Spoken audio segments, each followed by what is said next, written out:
berdoa hari ini sampai tanggal 22. 22 itu belum tentu pagi, juga bisa sampai malam. Saya tunggu, kita semua menunggu saja, nanti hasil akhirnya kayak apa nanti kita baru bisa bersikap. Gus mau menanyakan beberapa hal. Yang pertama soal pilkada dulu, Gus. Di DKI Jakarta kira-kira ini siapa yang mungkin akan diusung, dan di Jawa Barat ini siapa juga, Gus? Ini apakah memang Syaiful Huda ini mau maju atau enggak ini? Nah, terus Jawa Timur juga, Gus. Ini kan kalau kita lihat kemarin kan Golkar, PAN, Gerindra udah kayaknya mau ngusung petahana. Nah ini kalau untuk PKB nanti persiapannya perang di Jatim seperti apa ini? Siapa kira-kira figurnya? Oke, jadi kami belum bisa memutuskan siapapun calonnya untuk DKI, Jawa Barat, Jawa Timur maupun di mana-mana. Kami hanya bisa menunggu siapa saja yang mendaftar, lalu kita uji, kita libatkan tokoh-tokoh untuk melakukan uji publik, dan kita beri keleluasaan tokoh-tokoh untuk ikut menentukan. Jadi penentuannya nanti bukan hanya semata-mata ditentukan oleh PKB, tapi betul-betul ditentukan oleh harapan pada umum masyarakat pada umumnya. Tentu faktor elektoral juga menjadi salah satu pertimbangan. Sekali lagi saya tegaskan, tidak hanya faktor kader hanya salah satu pertimbangan.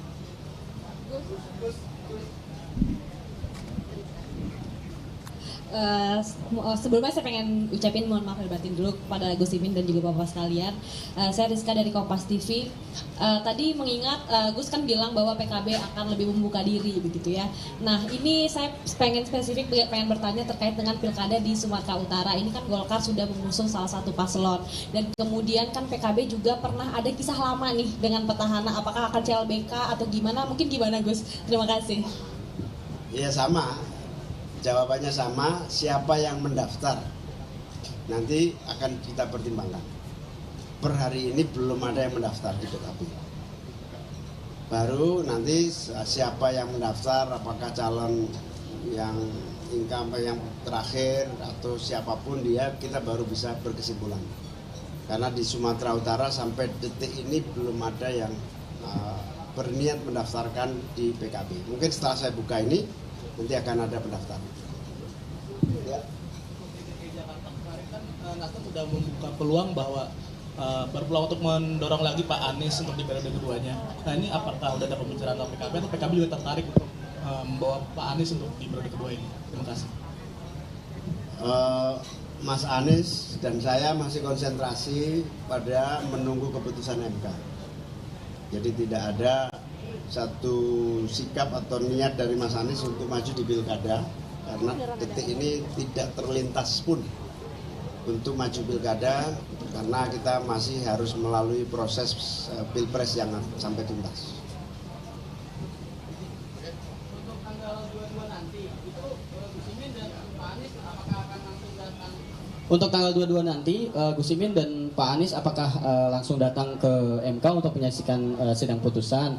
Itu yang pertama. Terus yang kedua, ada nggak sih Gus tokoh di luar PKB yang sejauh ini sudah masuk dalam radar PKB gitu?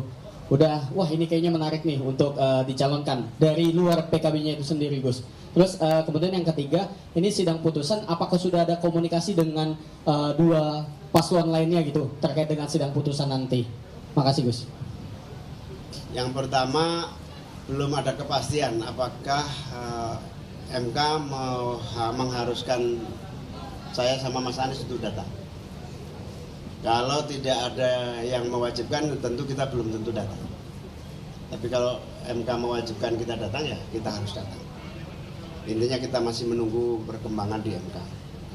Yang kedua, sampai detik ini belum ada satu tokoh pun yang khususnya saya sebagai ketua umum ya mengincar atau kita pilih, itu belum. Saya nggak tahu kalau tim-tim yang sudah berkomunikasi di belakang. Sudah banyak yang melamar ya. Sudah banyak yang melakukan pendekatan, tapi belum tahu saya ke siapa dan siapa belum tahu. Ada lagi silakan. Gus izin mau bertanya soal dinamika nanti pasca MK. Ini kan kemarin Gus Muhaimin mengupload foto mesra dengan Pak Dasko di Instagram setelah cuti lama dari DPR gitu. Nah, ini kemarin ditanyakan kepada Pak Muzani, beliau menyatakan bahwa sebenarnya komunikasi dengan PKB itu sangat jos katanya gitu. Nah, ini nih gimana nih jos yang dimaksud oleh Pak Muzani? Dan apakah juga mungkin pasca putusan MK ada kemungkinan Gus Muhaimin akan bertemu dengan Pak Prabowo untuk membahas rekonsiliasi yang ada? Terima kasih.